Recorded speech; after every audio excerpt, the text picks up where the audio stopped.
Hey, what does Ryan Seacrest, Tom Cruise, Oprah, Steven Spielberg, Donald Trump, Joan Rivers, Warren Buffett, Gordon Ramsay, Michael Jordan, Kobe, Tim Tebow, they all have one major thing in common, dude. These people hammer. They beat it to death, okay? Look at Tom Cruise, man. Look at his career. He works constantly. So look, you want to get your work ethic so high that people actually admire you. I'm going to ask you a question right now. Because of your unbelievable work ethic. If you can't answer yes to that, man, you're not going to get in that top 10%. You got to get in the top. People need to know you for one major thing first. He works. He produces. The guy's there every day. The guy's pushing and shoving. Because the truth is, no matter how good your ideas are, how good your art is, or how good your skill set is, if you're not working, man, if you're not vibrating at a frequency that people say, my God, how does that guy do all that? If you're not vibrating at that rate, 10x levels, massive action, tremendous work ethic that's just a muscle now, and it's just a discipline in your life, and it's a way, it's a normal way that other people think is abnormal. Look, if you're not working at that level, you're not going to make it. Get your work ethic in, man. It's the American way, work ethic. What I could control was my work ethic. You've heard me speak many times about outworking everybody, but I think that just feels good when we hear it, but most people don't take it seriously. If you think that I have a little bit of success in my life, I can tell you what I attribute it to.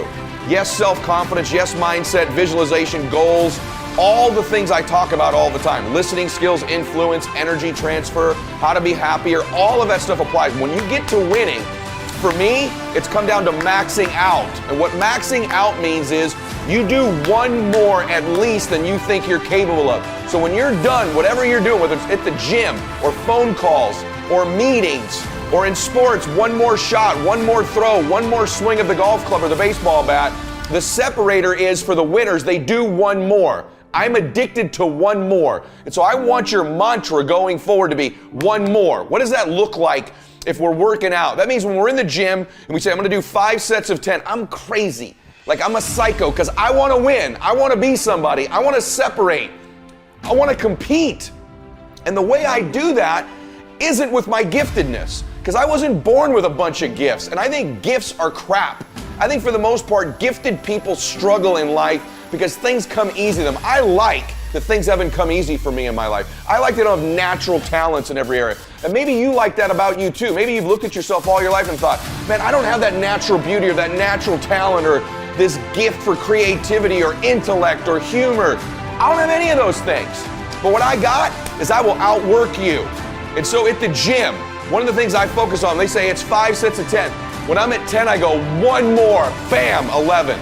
If I'm running on the treadmill and it's a 45-minute run, I never finish at 45. I always go one more minute, 46. If I'm at the office and I'm supposed to make 25 phone calls that day, when I'm at the end of the day, I always do one more. If I've got meetings, I always do one more. My mantra for 3 decades in business has been one more.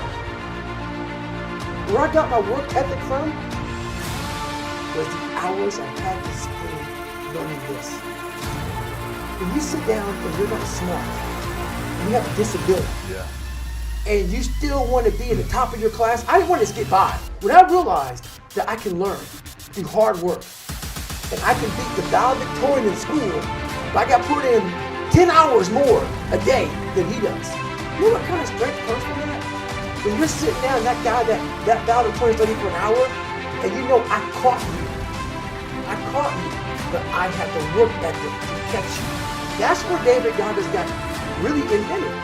Was at a kitchen table with 20 spiral notebooks that were empty, and then 3 months later, they were full. And when you can go through that, I still have them in my storage room. You go through these spiral notebooks of your life, and you're like, this is how I learn. This is unbelievable. There's no miles. It's not about the miles. It's that. Having a discipline every day to say, for me to learn this one math problem, it's going to take me 10 hours. And that's where and you realize through hard work, no matter how badass they are, but that's the part people don't want to dive into.